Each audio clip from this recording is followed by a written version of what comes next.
Hello, everybody, and welcome to 2016, guys. It's New Year's here. I know this is a little bit late, but hey, at least it's here. So here is my list for the top 10 games that I'm interested in that's coming out this year. There's gonna be a lot of great games, but these are the ones that I'm most interested in. You guys could look for the game that you're most interested in if it's in this list. Might be cool. If it's not in this list, why don't you put it down in the comments and say, hey, why didn't you put it in there? Let's start off this list with the first game on this list, which is The Last Guardian.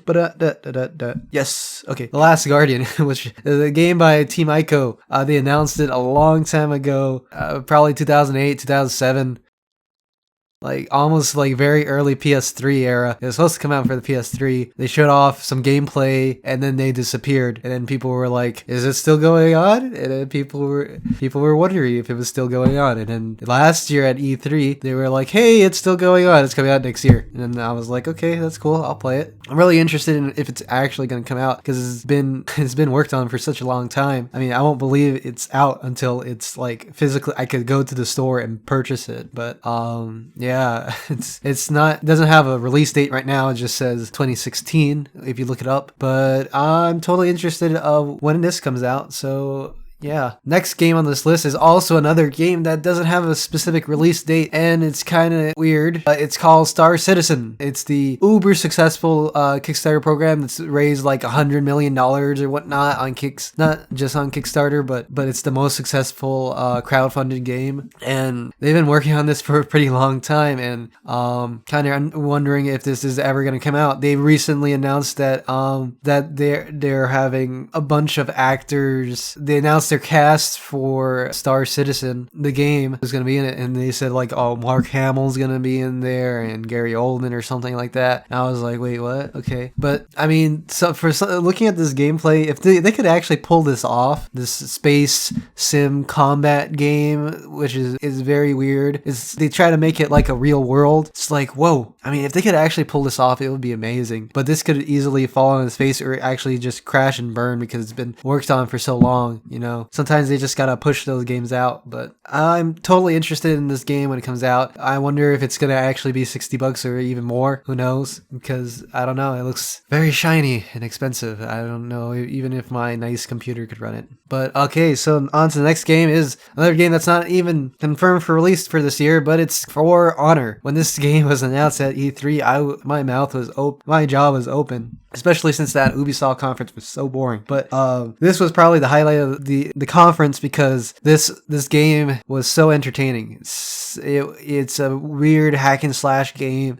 It looks like a MOBA, but they said it's not a MOBA. But you play as like knights and Vikings and samurai and engage in something what they call the art of war. And it looks like a deep combat system when you fight other players. And the scale of this is really amazing. You're on a battlefield with a lot of AI, but then you could also see other players if you're playing online. Really interesting. I wonder if they could, I don't know if there's enough gameplay there for full release, but I'm kind of interested in when it comes out. Don't know it's actually coming out this year though. So another game, this game it does have a release date, and this is a game that if Toasty Gamer found out that I didn't put on this list, he would get probably mad. But this is Uncharted 4: A Thief's End. It's another Uncharted game. What can I say? You know, Nathan Drake's back. He's older. He's getting too old for this stuff, but he has to be pulled back in by his brother. But I'm kind of interested in this game because they announced that there's going to be some kind of weird dialogue options, which I was like, wait, what? How does that work out for a story-based game? I mean, such as Uncharted, but I'm kind of interested in this game. All the Uncharted games have been good, decent, but I think I'm kind of interested in how Naughty Dog wraps up Nathan Drake's story. Anyways,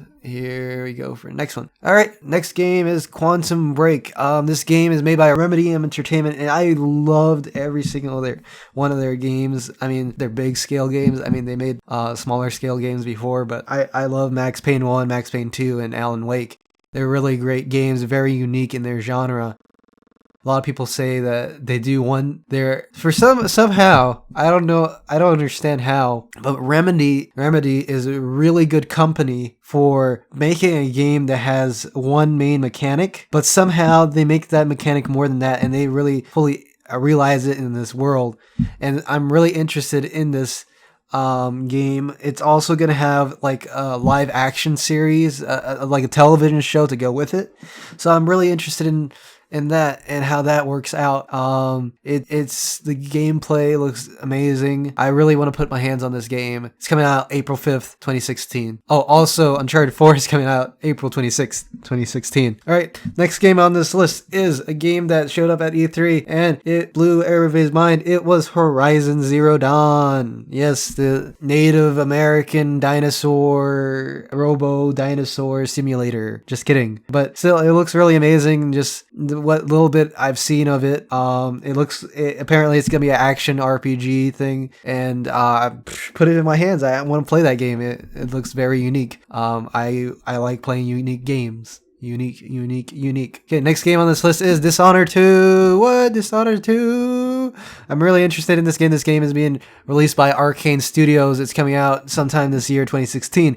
But I'm really interested in this game because you get to play as Emily. This is like 20 years later after the first game. You can play as Corvo and Emily, or Emily. I'm not understanding what's going on here, but the first Dishonored game was really amazing. I liked the storyline. It was kind of had a pseudo open world thing, and I kind of like that. A really detailed world, and I think there's enough space. This Dishonored 2 makes sense to make a sequel, so I'm really excited for this one. 2 thumbs up, Ebert and Rupert.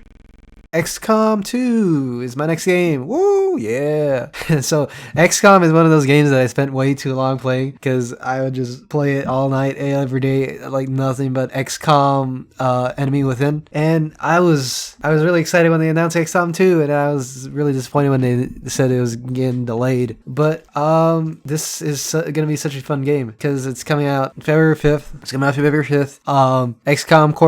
XCOM has failed in their job of saving the world from aliens, and the aliens have taken over them in the Advent Corporation. And this game is less about you going to a place and trying to find aliens and kill them, and it's kind of like the opposite. Like, these aliens you're going into a place trying to sabotage the aliens like they were doing in the first game, and they're trying to find you and trying to kill you. It looks really interesting. The less combat focus. I'm interested in more options to play the game. I really want more options. I like options. So I think this is going to be really interesting. Okay, number 2. I haven't been seeing numbers in this, but my second most anticipated game of this year is going to be Deus Ex Mankind Divided. I am a big Deus Ex fan. I really like Deus Ex, and I'm really excited for this one because Human Revolution is really good. It returned to form for the series after the series fell kind of on its face with Invisible War. But I'm really excited. I really like the fact that Eidos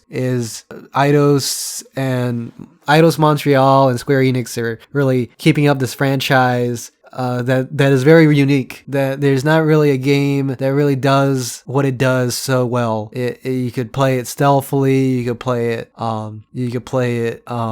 All guns blazing. They give you so many options to play this game. The thing that really makes Deus Ex is options and the open-endedness of it. That you could do whatever you feel is natural, and the game doesn't penalize you for it and say, hey, you failed because you didn't protect this person. No. So I think this game is going to be really amazing. Hope it works well on PC. Not that there was problems with Mankind Divided, but lately a lot of games haven't been working on PC, but I hope this game works on PC. And finally, my last game, most excited game of this year is, I wonder if you could guess it, but it's Dark Souls 3. What? Yeah, I know. Yeah, but Dark Souls 3, I'm really excited because they've really done a lot for this game. It's the end. I'm hearing that it's gonna be the end of the Dark Souls trilogy, and I'm really ready for it because they've been alluding to the end of this series for a very long time, the end of this world. And I'm really interested in playing this game. What can I say? It's Dark Souls. Really deep combat, challenging but fair.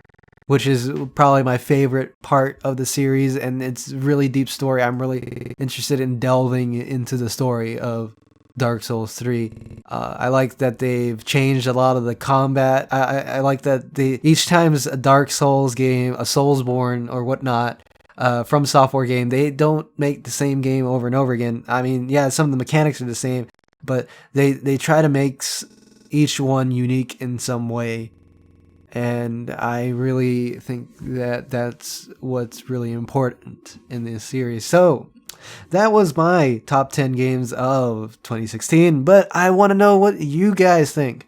Anyways, a little aside here. So I don't know if you guys want me to continue with Let's Plays or these types of videos that are more commentary based than a Let's Play. I think I don't really, I prefer the commentary, but if you guys have a suggestion or anything, yeah, please. And also another story here, you know, these videos take me a long time to make, and it would be really helpful if you guys would support the channel. Don't you know, support the channel. I put a link to a place where you could donate to the channel, or I might set up a Patreon or something. Might see it in the bottom below. I don't know, but something should show up now if there is an option to donate, and please consider it. I'm not asking for a lot of money, but hey, you know, this really helps with making these videos. A lot of my expenses have to do. I haven't really made any money with these, and I'm not. That's not really the problem. It's that I'm actually losing money because I've been buying games, and I've been I've been paying for Adobe Premiere, and that kind of costs a lot of money, and I just wanted to know if you guys could help me out with covering these costs. So thank you very much, and as always, I'll see you later. Goodbye.